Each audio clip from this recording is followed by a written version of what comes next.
जोहार दोस्तों, अभी हमें रेलवे स्टेशन 1 नंबर प्लेटफॉर्म पे अभी उद्घाटन समारोह चालू होने वाला है। हमारे माननीय संसद गोड्डा के ऋषिकांत दुबे अभी क्या कुछ कर रहे हैं वो चलिए आपको सुनाते हैं। और मेरे पीछे देख,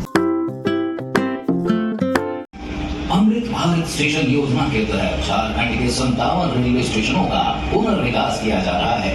इनमें से 3 स्टेशनों गोविंदपुर रोड और इसी कड़ी में आज की इस ट्रेन का शुभारंभ भी गोड्डा क्षेत्र को देश से और विशेषकर राजस्थान, दिल्ली सामने बैठे हुए वरिष्ठ जन जिनके कारण कि आज मैं नाम नहीं ले रहा है, वरिष्ठ है सभी निर्देश और आए हुए गोड्डा के सभी पत्रकार बहनों भाइयों और यहाँ के स्थानीय नागरिक, आप सबों को अजमेर ट्रेन की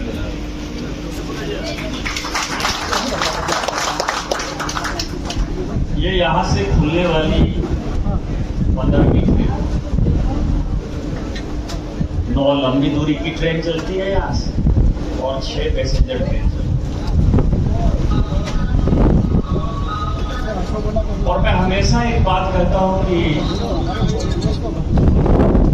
गोड्डा को बेशक आजादी के 75 साल बाद ये मौका मिला 2022 में 21 में ये ट्रेन गोड्डा तक फाइनली आई,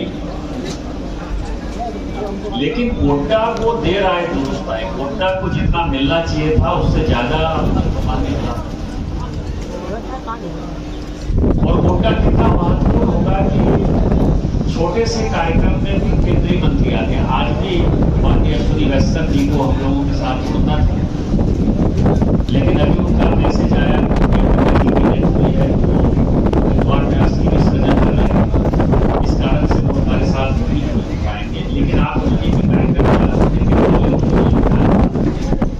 कि मुझे गोड्डा के लोगों को संबोधित करना है, उनसे रूबरू होना है।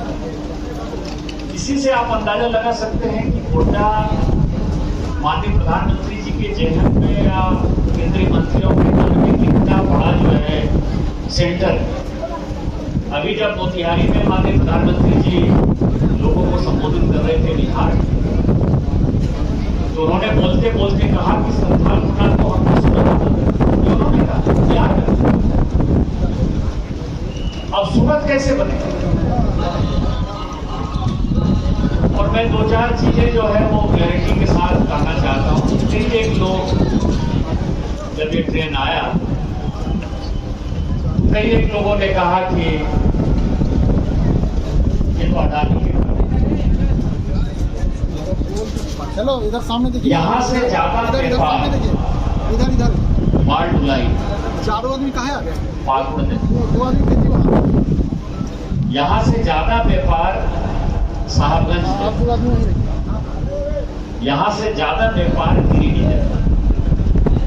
और यदि कोयला ढुलाई की बात करें, अरे देव गोड्डा के आदमी हमारा एमपी बनेला छे, गोड्डा के कारण हमें एमपी छे, गोड्डा नहीं होते तो कभी जीवन में एमपी नहीं बन गए, तो सबने छोड़ ही दिया। हम गोड्डा थोड़े थोड़े बोलना है वो बन। दूसरा, अभी हम बात कर रहे थे कि यहाँ एक कोचिंग कॉम्प्लेक्स है, 57 करोड़ के आसपास जो है भारत सरकार ने दिया है, रेलवे ने दिया है। अब यहाँ सुभाष यादव है, करेक्ट वाला फैसला करे पड़ते की फैसला करे। यहाँ के कुछ जनप्रतिनिधि ने कसम खा लिया है उसको कोई विकास नहीं होने देगा, एक ढेले का काम नहीं होने देगा। पोड़ैया हाट, मुझे मैं बड़े चिल्लाकर इस बात को कह सकता हूं, मैं पोड़ैया हाट का सांसद हूं, लेकिन पिछले 4 साल में यदि 4 टर्म में 16 साल में यदि मैं किसी एक विधानसभा का सबसे कम विकास कर पाया वो पोड़ैया हाट विधानसभा। उसके पीछे रीजन है कि वहां के विधायक को विकास से कोई मतलब नहीं, केवल कमीशन खोरी से मतलब। इसीलिए अडानी का पावर प्लांट लगाने के लिए उस आदमी को जब तक जेल में बंद नहीं कर दिया तब तक अडानी पावर प्लांट नहीं, सीमेंट प्लांट नहीं आएगा।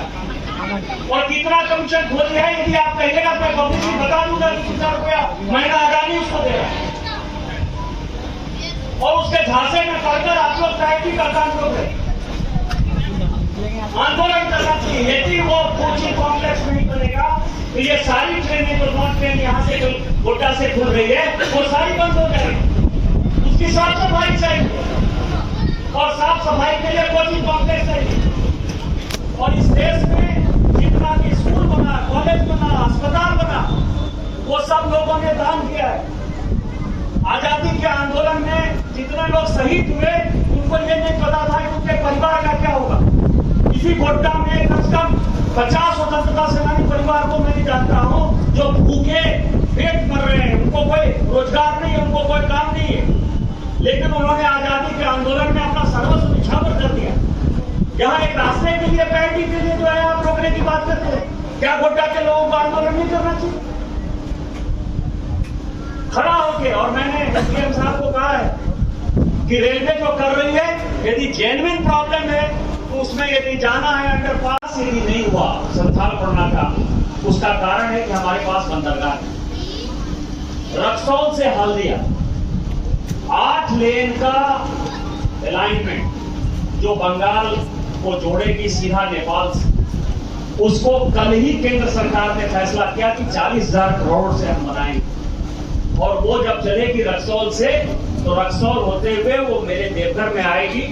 देवघर और सरैया हाट का जो बॉर्डर है जमुनिया गांव, वहां उसको टच होगी, और उसके बाद सोना खराई खाड़ी और पालोजोरी होते हुए जाएगी। गोड्डा के आदमी को मुश्किल से 2.5-3 घंटे में आप लोग कलकत्ता पहुंचेगा। उसका भी काम अगले साल 40,000 करोड़। 3 ट्रेन और भी यहाँ से खुलेगी, इसी साल खुलेगी। एक ट्रेन का नाम है वंदे भारत एक्सप्रेस जो यहाँ से रांची जाएगा। दूसरा ट्रेन का नाम है पूना गोड्डा एक्सप्रेस, और तीसरे ट्रेन का नाम है बेंगलोर गोवा एक्सप्रेस। यहाँ से गोवा जाना होगा, गोवा जाएगी, यहाँ से बेंगलोर जाना है, बेंगलोर जाएगी। और इसीलिए नहीं को सुना दिए कि हमारे निशिकांत दुबे कितना सारा परियोजना के बारे में बातचीत की है, ट्रेन कौन कौन सी और आगे भविष्य में खुलने वाली है वो भी दिखाए। और अभी मेरे पीछे ये ट्रेन देख सकते हैं, चलने के लिए चल गई, अजमेर जा रही है ये ट्रेन, देख सकते हैं बहुत सारा लोग इसमें चढ़ भी गए हैं। तो इसी तरह देखते रहिए जिला एक्सपर्ट।